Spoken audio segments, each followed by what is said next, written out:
खरं तर पहिल्या प्रथम या एसटी महामंडळाचा गलथान कारभाराचा निषेध करते।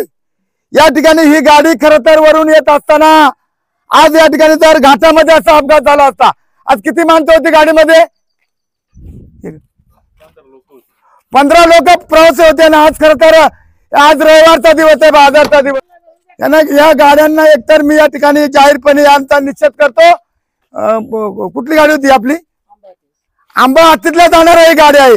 आंबे हत्तीच असेल, पिंपरवाडी असेल, त्या ठिकाणी आंबे असेल, सुकावेडे असेल, या सगळ्या 4-5 गावाला हे खाली येणारे प्रवासी आहेत।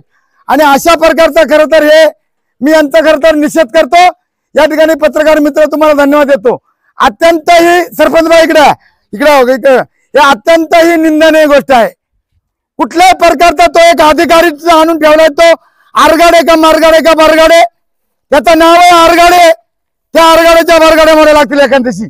त्याला 100 वेळा सांगितलं की आरगाडे साहेब या ठिकाणी गाड्या चांगल्या पाठीचा ब्रेक तपाशीचा। आज या ठिकाणी घरावर गाडी गेली असती, उद्या घर उद्या उडालं असतं, तर घरातली बारीक बारीक पोरावर हापसो लोक पाण्याला असतात, हप्तीची माणसं उद्या कमी झाला असता, गाडीतली माणसं आली असती। मी त्या ड्रायव्हरला अभिनंदन देईल, खरं तर ड्रायव्हरचा अभिनंदन केला पाहिजे आणि त्या ड्रायव्हरचा सत्कार केला पाहिजे की ड्रायव्हरने अगदी हुशारीने ही माणसं वाचवल्यात। 15 माणसं तिच्यामध्ये होती, म्हणजे मूर्खपणाचं लक्षण आहे। या एसटी महामंडळाचा नालायकपणाचा कळस झालाय आणि या नालायकपणाच्या कळसाला मी खरं तर जाहीरपणे निषेध करतो आणि या ड्रायव्हरचं अभिनंदन करतो। या ड्रायव्हरने अगदी हुशारीने, ड्रायव्हर हुशार असल्यामुळे त्याने या ठिकाणी अगदी नेमका भाताच्या वावरामध्ये गाडी घातली आणि या लोकांना खरं तर जीवदान दिला। पहिला प्रथम त्या ड्रायव्हरचं मी या ठिकाणी अभिनंदन करतो। आणि एवढंच नाही तर डोंगरातून गाडी आले, नशीब किती चांगले। डोंगरामध्ये जर गाडी गेली असती तर माणसांच्या ठिकऱ्या झाल्या असत्या आणि गाडीच्या ठिकऱ्या झाल्या असत्या। आणि म्हणून मी निश्चितपणे या एसटी महामंडळांना आता उद्या मी जाऊन निवेदन देतो आणि त्यांना सांगतो की आमच्या मावळ पट्ट्यामध्ये आदिवासी भागामध्ये या ठिकाणी आंबे हत्तीच असेल, कोपरे मांडव असेल, घाटघर असेल, पश्चिम भागामध्ये म्हणलं तर खडखड डबड्या गाड्या। आज आपण या ठिकाणी गोरगरीब जनतेची वाहतूक या ठिकाणी होते, हे का आमची तिकीट सोडतात का? पैसे कमी घेतात का? आम्ही या ठिकाणी मोलमजुरी करून खाली बनकर पाठव कामाला जाऊन आवणीला निधाय जाऊन आवण्या करून लोक 2-2 रुपये करतात आणि एसटीची तिकीट फाडतो आणि अशा डबड्या गाड्या आमच्याकडे पाठवतात। कारण का? तर इकडे भांडायला कोणी नाही। आज माझी भोळी बाबडी जनता आहे, गोरगरीब जनता आहे, पण यांना पुरून उडेल मी। या अधिकाऱ्याला एकेकाला दांडक्याची गाठ करील, एकाला सुट्टी देणार नाही। मूर्खपणाचं लक्षण केलं। जर अशा प्रकारच्या गाड्या इथून पुढच्या भविष्य काळामध्ये जर नारायणगाव डेपुटी पाठवल्या, नवीन गाड्या किती आल्यात? 10 गाड्या नवीन आल्यात, त्यातल्या 2-3 गाड्या जर इकडे वरत दिल्या, कारण वर नवीन गाड्या का द्या? तर इकडे रस्ते नीट नाही, रस्त्यात खड्डा, खड्ड्यात रस्ता। आम्ही जर विरोध केला तर ठेकेदारांना पुढे या ठिकाणी पाठीशी घालतात, अधिकाऱ्यांना कोणी या ठिकाणी काही म्हणत नाही आणि अधिकाऱ्यांच्या मनमानेने कारभार चालतो। नमस्कार। काय नाव आपलं?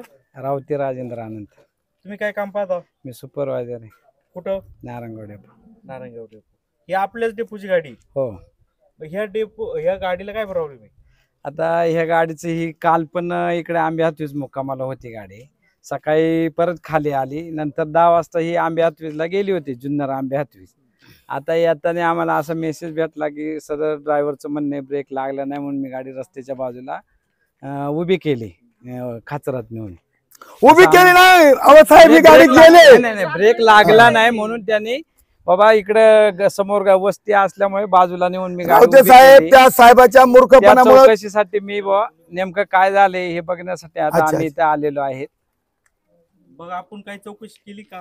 नाही, आता मी चेक केलं गाडी कशी उतरली। आता हे कसं आहे, ही गाडी आपण बाहेर काढल्यानंतर आपण तिची चौकशी करणार, म्हणजे तिचं प्रेशर किती चढतं, ब्रेक लागतात नाही लागतात। आता इथे आपल्याला या चिखलात गुतल्यामुळे चाक गळून पडले।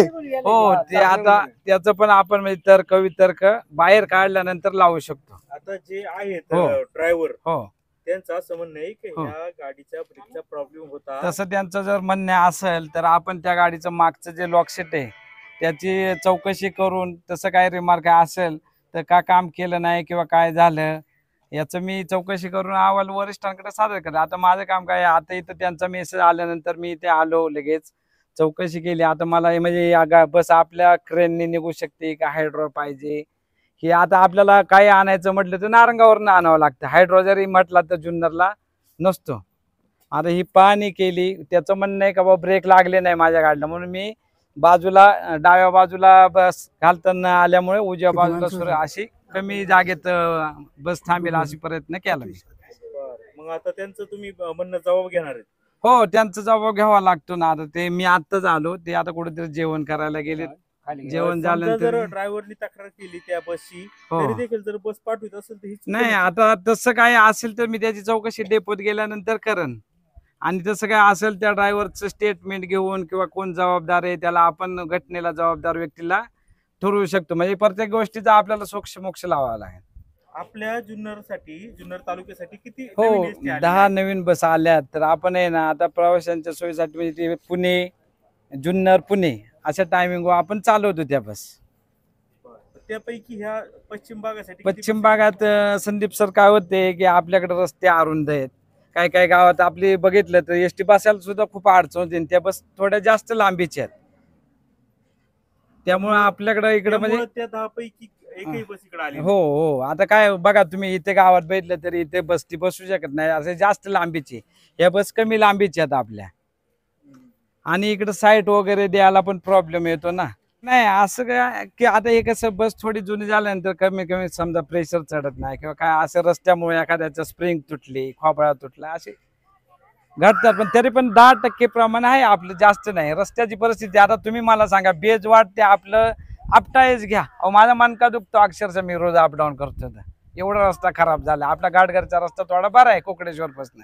आता या रस्त्याने मी आलो किंवा तुम्ही पण आले या रस्त्याने, बघा जर मोठी आपली बस आली तर साईड द्यायला जागाच नाही. अशी आपल्या रस्त्यांची अवस्था झाली. तर अध्यक्षांकडे आमची तेच मागणी, रस्ते थोडे रुंद करा, आपण नवीन नवीन बस आणू इकडे पाहिजे तर. नाही नाही, आपण पहिले रावते साहेब ठरवलं होतं का बुवा आंबे हातवीज सुकाळेडे इकडं छोटी बस पाठवायची असं पहिलं या चालू छोट्या झालं. ना, आता त्या नवीन बस या घाटात आपल्या टनच बसणार नाही नवीन बसचा. ती थोडी लांब आहे ना, 12 मीटर. माझा आरोप आहे तुमच्या खात्यावर हो. का तुमचं खातं हे चिंपटा गाड्या आमच्याकडे पाठवतो. चिंपट म्हणतो ना आपण, संडाचा चिंपट, अशा चिंपट म्हणतो ना आपण, संडातला चिंपट. हो. असं चिंपट झाला तर त्या गाड्या तुम्ही इकडे पाठवता.